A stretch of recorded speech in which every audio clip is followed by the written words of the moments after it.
करना है। Proforma of comparative balance sheet हमने इसके पहले दिया आपको। अब इसी प्रोफार्मा पर हमें क्वेश्चन नंबर 9 सॉल्व करना है, जो कि एस शुक्ला बुक का क्वेश्चन है। तो देखते हैं क्या दिया गया क्वेश्चन में। क्वेश्चन दिया गया क्वालिटी लिमिटेड का आर्थिक चिट्ठा वर्ष 31 मार्च 2020 एवं 21 का निम्न है। इसमें आपको दिया गया इक्विटी एंड लायबिलिटी, जिसमें शेयर होल्डर्स फंड, आपके शेयर कैपिटल एंड रिजर्व दिए गए 4000 5000 और रिजर्व दिया गया 150 900।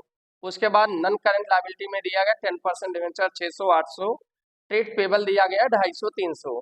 अब उसके बाद असेस्ट है गैर चालू संपत्तियां, जिसमें land and building 2000 3000, plant and machinery दिया गया मेरा 1000 1500, इन्वेस्टमेंट में 600 800 और चालू संपत्तियां दी गया ट्रेड रिसीवल 400 500, स्टॉक दिया गया 800 900 और रोकड़ दिया गया 200 300।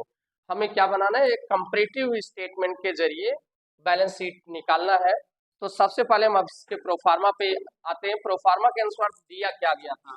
सबसे पहले हमें फिक्स असेस्ट कैलकुलेट करना है। क्या कैलकुलेट करना है, फिक्स असेस्ट। देखते हैं अपने क्वेश्चन में फिक्स असेस्ट में कौन कौन सी मदें मिली हुई है। तो सबसे पहले मिला हुआ है लैंड एंड बिल्डिंग। क्या मिला हुआ है हमें, लैंड एंड बिल्डिंग। तो देखते हैं लैंड एंड बिल्डिंग हमारा है कितना। तो लैंड 2000 है 3000, 2000 3000। नेक्स्ट पॉइंट है हमारा प्लांट एंड मशीनरी। क्या दिया गया, plant and machinery. Plant and machinery आपका दिया गया 1000 1500। इसके बाद दिया गया इन्वेस्टमेंट, इन्वेस्टमेंट जो कि आपका 600 800। हमने क्या किया, टोटल असेस्ट ऐड कर दिया। ये आ गया 3600 और ये आ गया आपका 5300। ये आपके टोटल फिक्स असेस्ट हो गए, टोटल फिक्स असेट्स, जो कि हमारा ए निकल के आ गया। दूसरे नंबर पे हमें निकालना है वर्किंग कैपिटल। ध्यान रहे दूसरे नंबर पर हमें क्या कैलकुलेट करना है, वर्किंग कैपिटल। और वर्किंग कैपिटल के लिए हमें चाहिए करंट असेट्स। तो चलते हैं अपने क्वेश्चन में, देखते हैं करंट असेट्स कितना दिया गया है। तो करंट असेट्स आपका दिया गया है 400 500, जिसमें स्टॉक है, ये स्टॉक 400 500। उसके बाद आपका ट्रेड रिसीवल दिया गया है, ट्रेड रिसीवल है आपका 800 900। कैश दिया गया है 200 300। इसे हम ऐड कर लेते हैं सबसे पहले, 8 4 12 2 1400 और ये आपका हो रहा है 1700। बारी आ गई करंट लायबिलिटी की। चलते हैं अपने क्वेश्चन में, चेक करते हैं करंट लायबिलिटी कितना दिया गया है। तो करंट लायबिलिटी आपका दिया गया है 250 और 300, 250 300। अब हम निकाल लेते हैं net working capital, net working capital. तो अब 1400 में नेटवर्किंग कैपिटल के हमने बताया है कि आपको करना क्या है, करंट असेट्स में से करंट लायबिलिटी को घटा देना है। तो करंट असेट्स हमारा 1400 है और करंट लायबिलिटी 250। हम लेस कर देते हैं, 1400 में 250 घटा दिए हमारा 1150 आ गया, 1700 में 300 घटा दिए हमारा 1400 आ गया। अब हमें निकालना क्या है, कैपिटल इम्प्लॉयड। इसके बाद हमें क्या निकालना है, कैपिटल इम्प्लॉयड। कैपिटल इम्प्लॉयड का फार्मूला ऑलरेडी आप लोगों को दिया जा चुका है, fix assets plus net working capital. हमने क्या करना है, दोनों को जोड़ देना है। फिक्स असेट्स हमारा 3600 आया है, नेट वर्किंग कैपिटल 1150 आया है। 36 और 1150 4750 हो गया और 5300 1400 जोड़ दिए गए, टोटल आपके 6700 हो गए। अब हमें इसके साथ निकालना है एब्सोल्यूट चेंज। एब्सोल्यूट चेंज के लिए क्या करना होगा, 3000 में 2000 घटा दिए 1000 आ गया, 1500 में 1000 घटा दिए 500 आ गया, 800 में 600 घटा दिए 200 आ गया। टोटल कर लेते हैं, ये टोटल हो गया 1700। अगर आप चेक करना चाहें हमारा करेक्ट है या नहीं, तो 5300 में 3600 घटा दीजिए 1700 आ जाएगा। अब हमें निकालना है परसेंटेज ऑफ चेंज। ध्यान रहे क्या कैलकुलेट करना है, परसेंटेज ऑफ चेंज। तो परसेंटेज ऑफ चेंज का फार्मूला ऑलरेडी दिया गया, absolute change upon previous year into 100। 1000 बटे 2000 गुणे 100 कर दिए तो 50% आ गया। 500 बटे 1000 की, ये भी आपका 50% आया है। 200 बटे 600 किया गया 33.33% आया। क्लियर। अब इसके बाद यहाँ चलते हैं, इसको लेस करते हैं। ये 100 रुपये डिफरेंस आया, 9 में से 800 घटा दिए 100 का डिफरेंस आया है। 300 में 200 को घटा दिया गया, 100 का डिफरेंस आया है। अब 1700 में 1400 घटा दिया गया, टोटल डिफरेंस 300 आया है।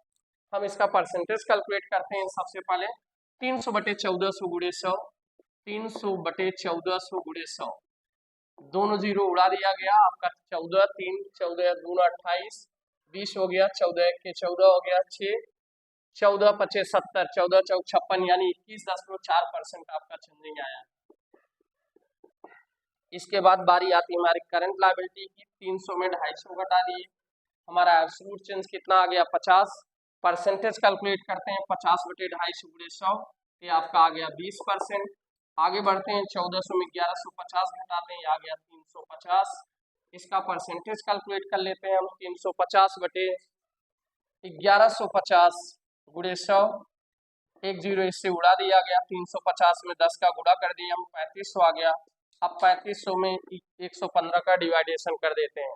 115 दूना आपका 330 हो गया, बच गया 20, 200 हो गया, 115 के 115 हो गया, बच गया 85, 850 आया, 115 70, लमसम 21.7 आपका यहाँ भी आ रहा है परसेंटेज।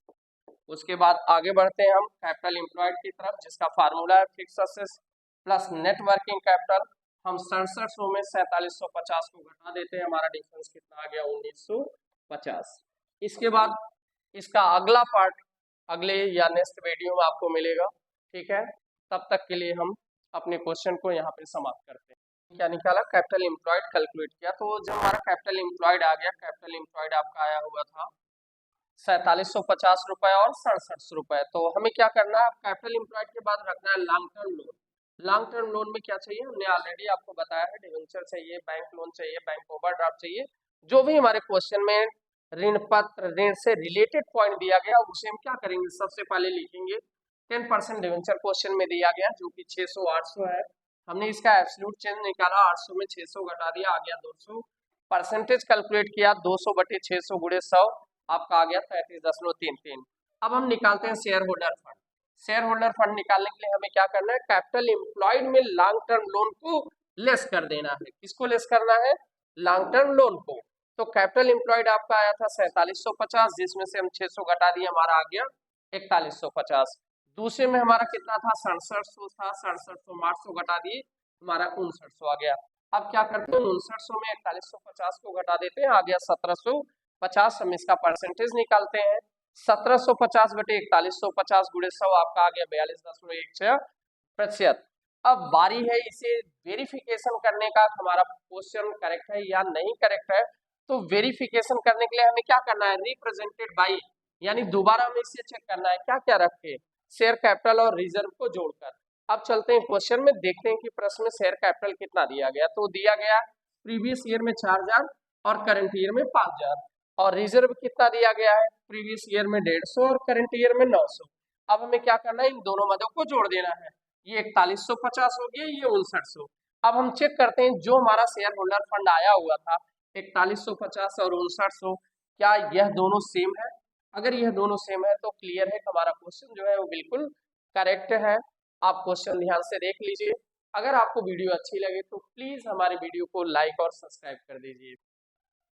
क्या निकाला, कैपिटल एम्प्लॉयड कैलकुलेट किया। तो जब हमारा कैपिटल एम्प्लॉयड आ गया, कैपिटल एम्प्लॉयड आपका आया हुआ था 4750 रुपए और 6700 रुपए। तो हमें क्या करना है, कैपिटल एम्प्लॉयड के बाद रखना है लॉन्ग टर्म लोन।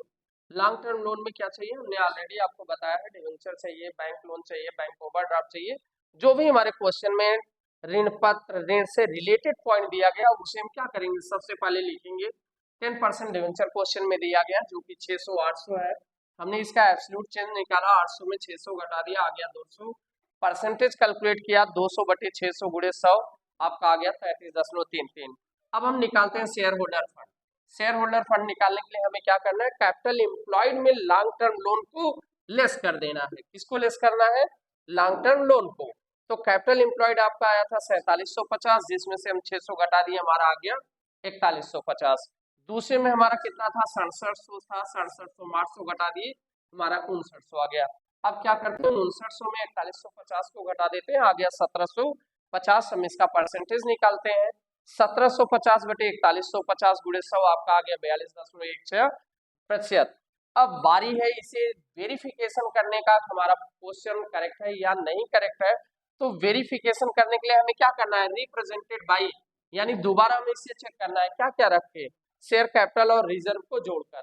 अब चलते हैं क्वेश्चन में, देखते हैं कि प्रश्न में शेयर कैपिटल कितना दिया गया। तो दिया गया प्रीवियस ईयर में 4000 और करंट ईयर में 5000, और रिजर्व कितना दिया गया है, प्रीवियस ईयर में 150 और करंट ईयर में 900। अब हमें क्या करना है, इन दोनों मदों को जोड़ देना है।